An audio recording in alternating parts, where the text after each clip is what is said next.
और आजकल के युवाओं में ये चीज बहुत आ रही है, भगवान जो समझा रहे हैं कि नई युवावस्था में आना, रूपवान हो जाना, संपत्ति का होना, लेकिन बुद्धि विवेक का ना होना।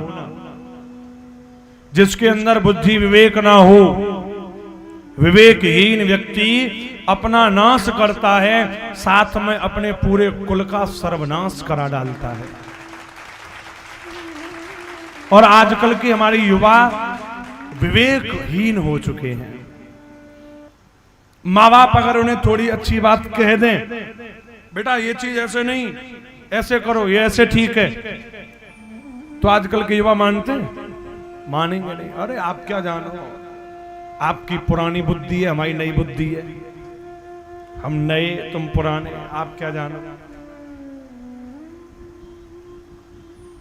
और यहीं पर वो युवा अपने अंदर जब ये धारणा कर लें कि ये कुछ नहीं जानते, हम सब जानते हैं, तो ऐसा युवा, ऐसा बच्चा, वो व्यक्ति जीवन भर रोता है, जीवन भर रोता है।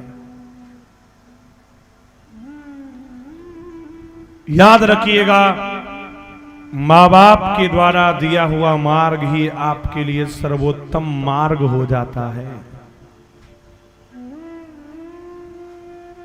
माँ बाप की बात को हमेशा मानिए, वो आपका बुरा नहीं चाहते कभी भी। मां से बड़ा हित आपका कौन चाहेगा बताइए? मां हमेशा आपका भला चाहती है। माँ बाप की बात मानो, वो कभी तुम्हारा बुरा नहीं करेंगे। पर आज के हमारे युवा मानते हैं नहीं, विवेकहीन हो गए हैं, कहते हैं हमारी मर्जी से हम जिएंगे। ये कहने लग गए हैं हमारी लाइफ हम अपनी मर्जी से जिएंगे। आप कौन होते हो हमारी लाइफ में इंटरफेयर करने वाले? कह में वो ऐसे पता पड़ जाए, इसलिए ध्यान से सुनना सभी। अब मुझे पता आप जैसे लोगों से कहीं ना कहीं पड़ती रहती हैं। मैंने खुद देखा है लोगों को ये कहते हुए डायरेक्ट। बच्चा अपने माँ से ये कह देता है आपको हमारी लाइफ में इंटरफेयर करने का कोई अधिकार नहीं है। वो माँ सोच लेती ना, बेटा जब तू गर्भ में था, वो भी सोच लेती कि मैं तुझे जन्म ना दूं तो क्या होता। उस माँ ने तुझे 9 महीने गर्भ में रखा है? और केवल 9 ही महीने क्यों जी, पाल पोस करके इतना बड़ा कर दिया।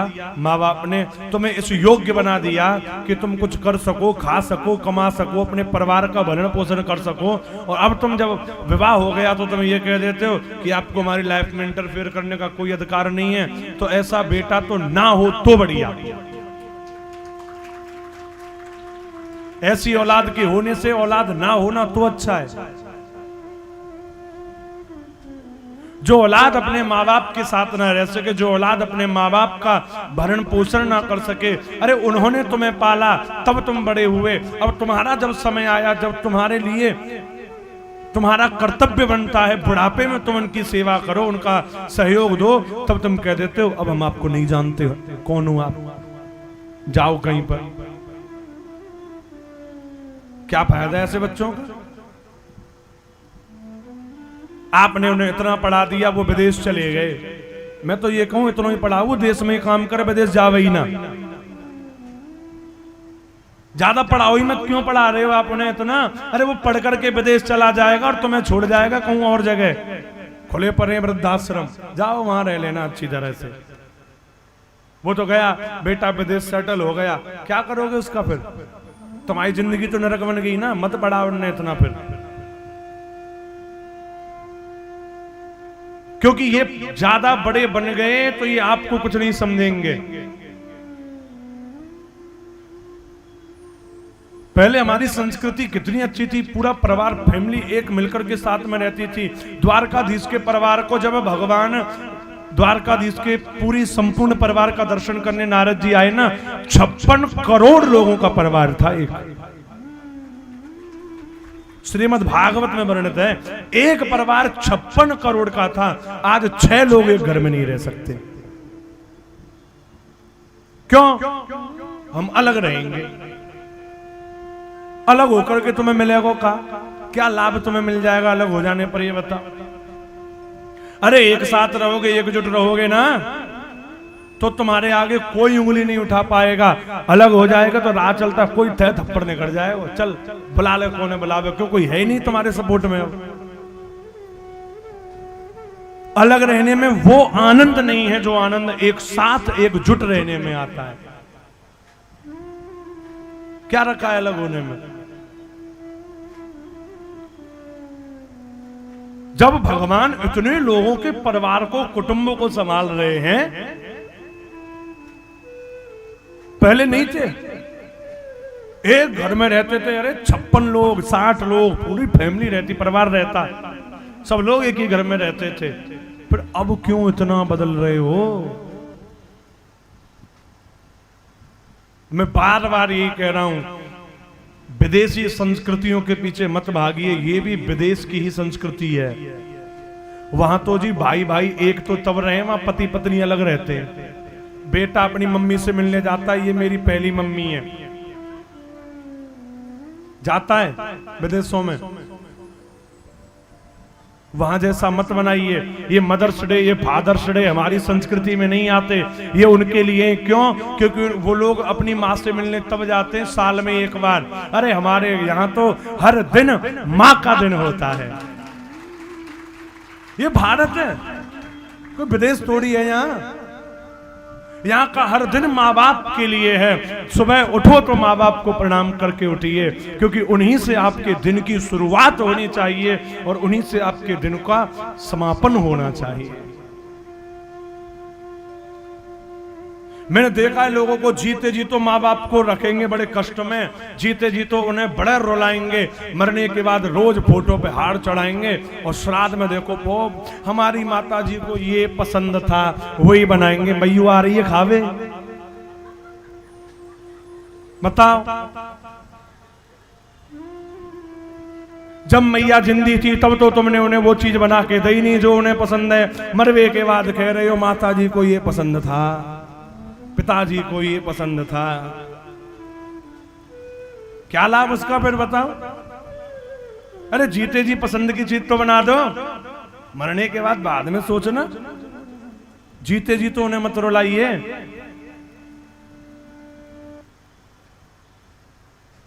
माँ बाप से बड़ा आपका हित चाहने वाला, माँ बाप से बड़ा आपका भला चाहने वाला दुनिया में कोई नहीं है। समझो, इतने ज्यादा आगे मत बढ़ो कि अपने परिवार को तोड़ दो, अपनी फैमिली, अपने घर को तोड़ दो। एक जगह किसी की शादी में फैमिली फोटो हो रहा था और फैमिली फोटो में माँ बाप को अलग निकाल दिया, उसने अपना और अपने बच्चों के साथ में फैमिली फोटो कराया, बोले ये मेरी फैमिली है। तो भैया जिन्होंने तेरे साथ फोटो को करा के रखा है वो कौन है? जैसे तू अपने बेटे के संग फोटो करा रहा है कि ये मेरी फैमिली है, किसी दिन उन्होंने भी कहा था कि ये मेरी फैमिली है। भूल गया? आज तुम्हें अपने बच्चे कितने प्यारे लगते हैं, लगते हैं ना? उन्हें भी तुम बड़े प्यारे लगे थे, पर तुम भूल गए, वो नहीं भूले। उन्हें तुम भी प्यारे लगते हो, तुम्हारे बच्चे भी उन्हें तुमसे ज्यादा प्यारे लगते हैं।